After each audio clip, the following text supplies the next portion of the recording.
ಎಲ್ಲರಿಗೂ ನನ್ನ ನಮಸ್ಕಾರಗಳು. 8ನೇ ತರಗತಿ ಗಣಿತ ಹೊಸ ಪಠ್ಯಕ್ರಮದ ಪ್ರಕಾರ ಘಟಕ 4 ಚತುರ್ಭುಜಗಳು. ಈ ಘಟಕದ ಒಂದು ಘಟಕವಾರು ಕಿರು ಪರೀಕ್ಷೆ ಮತ್ತು FA ಮತ್ತು SA model question paper with answers ವಿಡಿಯೋಗಳನ್ನು ಮಾಡ್ತಾ ಇದ್ದೀನಿ. ಇದು ಘಟಕ 4ರ ಕಿರು ಪರೀಕ್ಷೆಯ ಪ್ರಶ್ನೆ ಪತ್ರಿಕೆ ಹಾಗೂ ಅದರ ಉತ್ತರಗಳನ್ನು ನೋಡೋಣ.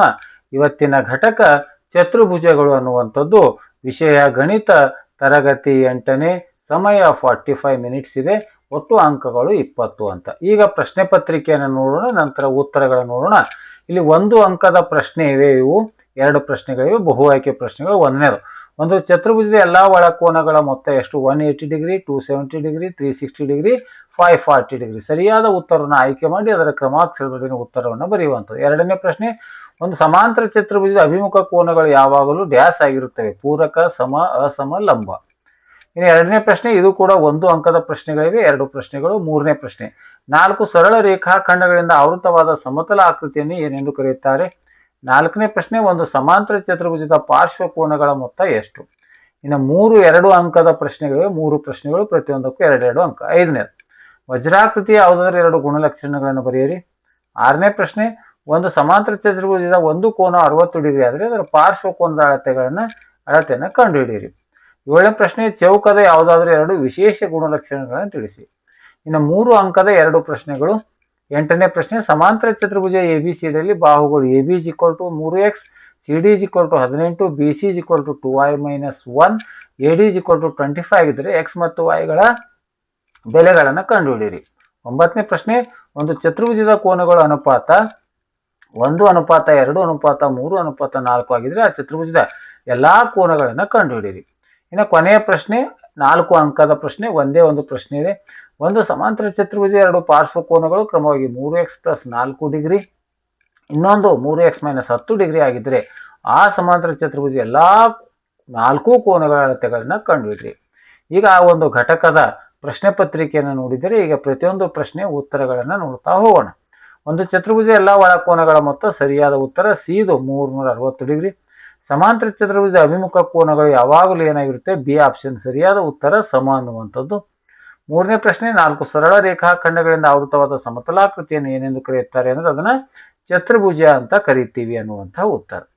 ನಾಲ್ಕನೇದು, ಒಂದು ಸಮಾಂತರ ಚತುರ್ಭುಜದ ಪಾರ್ಶ್ವ ಕೋನಗಳ ಮೊತ್ತ ಎಂದ್ರೆ ಪಾರ್ಶ್ವ ಕೋನಗಳ ಮೊತ್ತ ಎಷ್ಟಿರುತ್ತೆ? 180 ಡಿಗ್ರಿ ಅನ್ನುವಂಥ ಉತ್ತರ. ಇನ್ನು ಐದನೇ ಪ್ರಶ್ನೆ, ವಜ್ರಾಕೃತಿ ಯಾವುದಾದ್ರೂ 2 ಗುಣಲಕ್ಷಣಗಳನ್ನು ಬರೆಯಿರಿ ಅಂತ ಹೇಳಿದರೆ ವಜ್ರಾಕೃತಿಯ ಗುಣಲಕ್ಷಣಗಳು ಎಲ್ಲಾ 4 ಬಾಹುಗಳು ಸಮನಾಗಿರುತ್ತವೆ, ಕರ್ಣಗಳು ಪರಸ್ಪರ ಲಂಬವಾಗಿ ಅರ್ಧಿಸುತ್ತವೆ. ಆರನೇ ಪ್ರಶ್ನೆ, ಸಮಾಂತರ ಚತುರ್ಭುಜದ ಒಂದು ಕೋನ 60 ಡಿಗ್ರಿ ಅಂದರೆ ಅದರ ಪಾರ್ಶ್ವ ಕೋನದ ಅಳತೆ ಅಂತ ಕೇಳಿದರೆ ಸಮಾಂತರ ಚತುರ್ಭುಜದ ಪಾರ್ಶ್ವ ಕೋನಗಳ ಮೊತ್ತ 180 ಡಿಗ್ರಿ ಇದೆ. ಹಾಗಾಗಿ ಪಾರ್ಶ್ವ ಕೋನ ಕಂಡು ಹಿಡಿಬೇಕು. 180 ಡಿಗ್ರಿಯಲ್ಲಿ ಇಲ್ಲಿ ಕೊಟ್ಟಿರ್ತಕ್ಕಂಥ ಡಿಗ್ರಿಯನ್ನು ಕಳೀಬೇಕು. ಬಂದಿರುವಂಥ ಉತ್ತರ 128 ಡಿಗ್ರಿ ಅಂದ್ರೆ 60 ಡಿಗ್ರಿಯ ಪಾರ್ಶ್ವ ಕೋನ 120 ಡಿಗ್ರಿ. 7, ಚೌಕದ ಯಾವುದಾದ್ರೂ 2 ವಿಶೇಷ ಗುಣಲಕ್ಷಣಗಳನ್ನು ಕೇಳಿದರೆ ಎಲ್ಲಾ ಬಾಹುಗಳು ಸಮ, ಎಲ್ಲಾ ಬಾಹುಗಳು ಮತ್ತು ಎಲ್ಲಾ ಕೋನಗಳು 90 ಡಿಗ್ರಿಗೆ ಸಮನಾಗಿರುತ್ತವೆ. ಎಲ್ಲಾ ಬಾಹುಗಳು ಸಮ, ಎಲ್ಲಾ ಕೋನಗಳು 90 ಡಿಗ್ರಿಗೆ ಸಮನಾಗಿರುತ್ತವೆ. ಎಲ್ಲಾ ಕೋನಗಳು ಬಂದಾಗ 90 ಡಿಗ್ರಿಗೆ ಸಮನಾಗಿರುತ್ತವೆ. ಎಲ್ಲಾ ಬಾಹುಗಳು ಸಮವಾಗಿರುತ್ತವೆ. ಇನ್ನು ಕರ್ಣಗಳು ಉದ್ದದಲ್ಲಿ ಸಮವಾಗಿದ್ದು ಪರಸ್ಪರ ಲಂಬವಾಗಿ ಅರ್ಧಿಸುತ್ತವೆ. ಇನ್ನು 8ನೇ ಪ್ರಶ್ನೆ, ಇದು ಸಮಾಂತರ ಚತುರ್ಭುಜದಲ್ಲಿ ಕೊಟ್ಟಿರ್ತಕ್ಕಂಥ ಬಾಹುಗಳ ಉದ್ದವನ್ನು ಕೊಟ್ಟಿದ್ದಾರೆ. ಸಮಾಂತರ ಚತುರ್ಭುಜದ ಅಭಿಮುಖ ಬಾಹುಗಳು ಸಮ, ಹಾಗಾಗಿ AB ಅದಕ್ಕೆ ಸಮ ಅದ. CD, AB ಅಂದ್ರೆ 3x ಇದೆ, CD ಅಂದ್ರೆ 18 ಇದೆ. ಈ 3 ಆ ಕಡೆ ಹೋದಾಗ ಭಾಗಿಲೆ ಆಯ್ತು, 3 6 18 ಅಂದ್ರೆ x ಬೆಲೆ ಎಷ್ಟು? 6 ಅಂತ. ಇನ್ನು ಎರಡನೇದು, BC = AD ಇದೆ. BC ಅಂದ್ರೆ 2y - 1 ಇದೆ, AD ಅಂದ್ರೆ 25 ಇದೆ.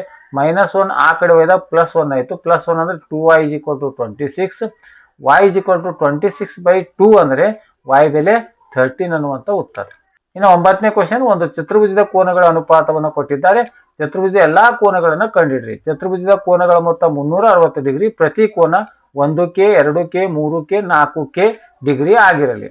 ಈ ಎಲ್ಲಾ ಕೋನಗಳ ಮೊತ್ತ 360 ಡಿಗ್ರಿ ಅಂತಿದೆ. ಹಾಗಾಗಿ 4 ಕೋನಗಳ ಮೊತ್ತ 360 ಡಿಗ್ರಿ. ಕೆ ಇರೋದ್ರಿಂದ 4 3 7 2 9 ಅಂದ್ರೆ 10k. 10 ಆ ಕಡೆ ಹೋದಾಗ ಡಿವೈಡೆಡ್ ಬೈ ಆಯ್ತು. ಹಾಗೆ 360ಕ್ಕೆ 10ರಿಂದ ಭಾಗಿಸಿದಾಗ ಕೆ ಬೆಲೆ ಎಷ್ಟು? 36 ಡಿಗ್ರಿ. ಕೋನಗಳು, ಒಂದನೇ ಕೋನ ಅಂದ್ರೆ 1k ಇದೆ. 1k ಅಂದ್ರೆ 1 × 36 ಅಂದ್ರೆ ಅದು 36 ಡಿಗ್ರಿ ಅನ್ನುವಂಥ ಉತ್ತರ. ಅದೇ ರೀತಿ ಎರಡನೇ ಕೋನ ಎಷ್ಟಿದೆ? 2k ಇದೆ. 2k ಅಂದ್ರೆ 2 × k ಅಂದ್ರೆ ಇದನ್ನು ಎಷ್ಟಾಗುತ್ತೆ 72 ಡಿಗ್ರಿ ಅಂತ. ಅಂದರೆ ಎರಡಕ್ಕೆ ಕೆ ಅಂದರೆ 36 ಡಿಗ್ರಿಯಿಂದ ಗುಣಾಕಾರ ಮಾಡಬೇಕು. 3k ಅಂದರೆ 3 ಇಂಟು ಕೆ ಅಂದರೆ 36, 3 ಇಂಟು 36 ಅಂದರೆ 108 ಡಿಗ್ರಿ. 4k ಅಂದರೆ 4 ಇಂಟು ಕೆ ಅಂದರೆ 36 ಡಿಗ್ರಿ. 4 ಇಂಟು 36 ಅಂದರೆ 144 ಡಿಗ್ರಿ. ಹಾಗಾಗಿ ಚತುರ್ಭುಜದ 4 ಕೋನಗಳು 36, 72, 108 ಮತ್ತು 144 ಡಿಗ್ರಿ. ಇನ್ನು 10ನೇ ಸಮಾಂತರ ಚತುರ್ಭುಜ 2 ಪಾರ್ಶ್ವ ಕೋನಗಳನ್ನು ಕೊಟ್ಟಿದ್ದಾರೆ. ಸಮಾಂತರ ಚತುರ್ಭುಜ ಎಲ್ಲಾ 4 ಕೋನಗಳಿರುತ್ತೆ. ಅಂದ್ರೆ ಸಮಾಂತರ ಚತುರ್ಭುಜ ಪಾರ್ಶ್ವ ಕೋನಗಳ ಮೊತ್ತ ಏನಾಗಿರುತ್ತೆ 180 ಡಿಗ್ರಿ ಅನ್ನುವಂಥ ಉತ್ತರ.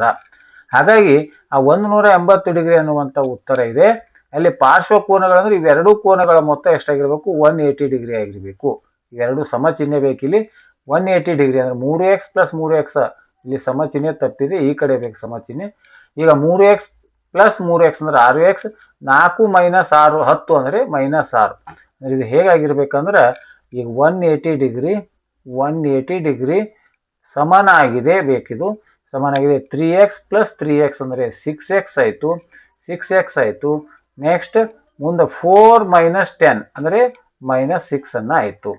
ಈಗ -6 ಅನ್ನು ಈ ಕಡೆ ತಂದಾಗ 186 ಆಯಿತು. -6 ಅನ್ನು ಈ ಕಡೆ ತಂದಾಗ 186. 6 ಇಂಟು ಎಕ್ಸ್ ಇದೆ, 6 ಅನ್ನು ಈ ಕಡೆ ತಗೊಂಡು ಬಂದಾಗ x ಉಳಿತು.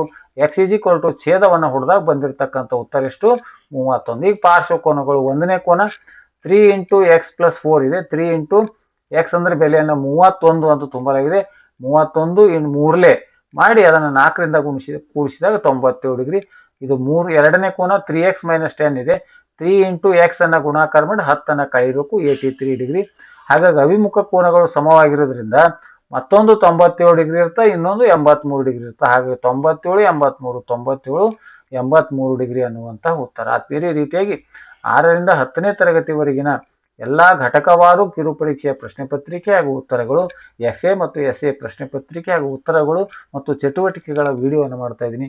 ವಿಡಿಯೋ ಇಷ್ಟವಾದರೆ ದಯವಿಟ್ಟು ಲೈಕ್ ಮಾಡಿ ಅಂತ ಹೇಳುತ್ತಾ ವಿಡಿಯೋ ನೋಡಿರುವ ತಮ್ಮೆಲ್ಲರಿಗೂ ನನ್ನ ನಮಸ್ಕಾರಗಳು.